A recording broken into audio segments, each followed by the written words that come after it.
രാഹുൽ ഗാന്ധി കോൺഗ്രസ് പ്രവർത്തകരെ സംബന്ധിച്ച് വികാരമാണ്. രാജ്യത്തെ പ്രതിപക്ഷ നേതാവെന്ന സ്ഥാനത്തിനുമപ്പുറം രാഹുൽ ഗാന്ധിയെ കോൺഗ്രസ് പ്രവർത്തകർക്ക് വികാരമാക്കി നിർത്തുന്ന ചില ഘടകങ്ങളുണ്ട്. അതിലൊന്ന് രാജകീയമായ രാഷ്ട്രീയ പാരമ്പര്യമാണ്. ജവഹർലാൽ നെഹ്റുവിൽ തുടങ്ങി ഇന്ദിരാഗാന്ധിയിലൂടെ വന്ന് രാജീവ് ഗാന്ധി വരെ എത്തി നിൽക്കുന്നുണ്ട് രാഹുൽ ഗാന്ധിയുടെ മികവാർന്ന പാരമ്പര്യം. അതുകൊണ്ട് കൂടിയാണ് രാഹുൽ ഗാന്ധിയെ ഇന്നും കോൺഗ്രസിന്റെ തലപ്പൊക്കമുള്ള നേതാക്കൾ ആദരിക്കുന്നത്.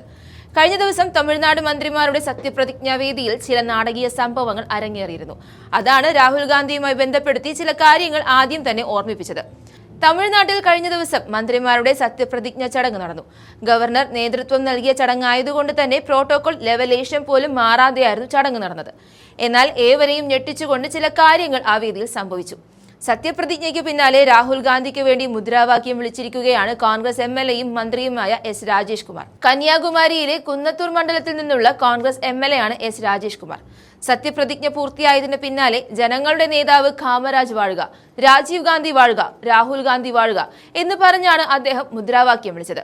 അതേസമയം ഈ പെരുമാറ്റത്തിൽ അസ്വസ്ഥനായ ഗവർണർ ആർലേക്കർ അത് മറച്ചുപിടിച്ചുകൊണ്ട് നിങ്ങളുടെ സത്യപ്രതിജ്ഞാ ചടങ്ങിൽ ഇങ്ങനെയൊന്നില്ലായിരുന്നുവെന്ന് മന്ത്രിയെ ഓർമ്മിപ്പിക്കുകയും ചെയ്തു. ഇത് മൈൻഡ് ചെയ്യാതെ ഗവർണറെ നോക്കി കൈകൂപ്പി രാജേഷ് കുമാർ വേദി വിടുകയും ചെയ്തു. വിജയ് മന്ത്രിസഭയിലെ കോൺഗ്രസിൽ നിന്നുള്ള 2 മന്ത്രിമാരിൽ ഒരാളാണ് രാജേഷ് കുമാർ. P. വിശ്വനാഥനാണ് രണ്ടാമത്തെയാൾ. 5 പതിറ്റാണ്ടിനു ശേഷമാണ് തമിഴ്നാട്ടിൽ കോൺഗ്രസിന് മന്ത്രിമാരുണ്ടാകുന്നത്. രാഹുൽ ഗാന്ധിയുടെ കൃത്യമായ ഗെയിം പ്ലാനാണ് ഇവിടെ കോൺഗ്രസിനെ രക്ഷപ്പെടുത്തിയത്. അതുകൊണ്ടുകൂടിയുള്ള നന്ദി പ്രകാശനമാണോ ഈ മുദ്രാവാക്യം വിളി എന്ന ചോദ്യവും ബാക്കിയാകുന്നുണ്ട്. എന്തായാലും TVKയിൽ നിന്നും 21 പേരും പുതിയ മന്ത്രിമാരായി സത്യപ്രതിജ്ഞ ചെയ്തിട്ടുണ്ട്. ലീഗിന്റെ സംസ്ഥാന സെക്രട്ടറി AM ഷാജഹാനും മന്ത്രിയായി സത്യപ്രതിജ്ഞ ചെയ്തു കഴിഞ്ഞു. ആദ്യമായാണ് ലീഗിന് തമിഴ്നാട്ടിൽ മന്ത്രിയെ ലഭിക്കുന്നത്. ராஜேஷ் குமார் என்னும் நான் தமிழ்நாட்டு அரசின் அமைச்சர் என்ற முறையில் எனது கவனத்திற்கு உள்ளாவதும் தெரிய வருவதுமான எந்த பொருளையும் அமைச்சரின் கடமைகளை உரியவாறு நிறைவேற்ற தேவையான அளவுக்கன்றி ஒருவரிடமோ பலரிடமோ நேர்முகமாகவோ மறைமுகமாகவோ அறிவிக்கவோ வெளிப்படுத்தவோ மாட்டேன் என்று ஆண்டோன் மீது ஆணையிட்டு உறுதிமொழிகிறேன்.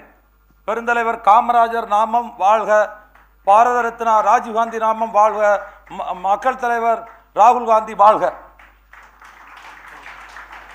That is not a part of your oath.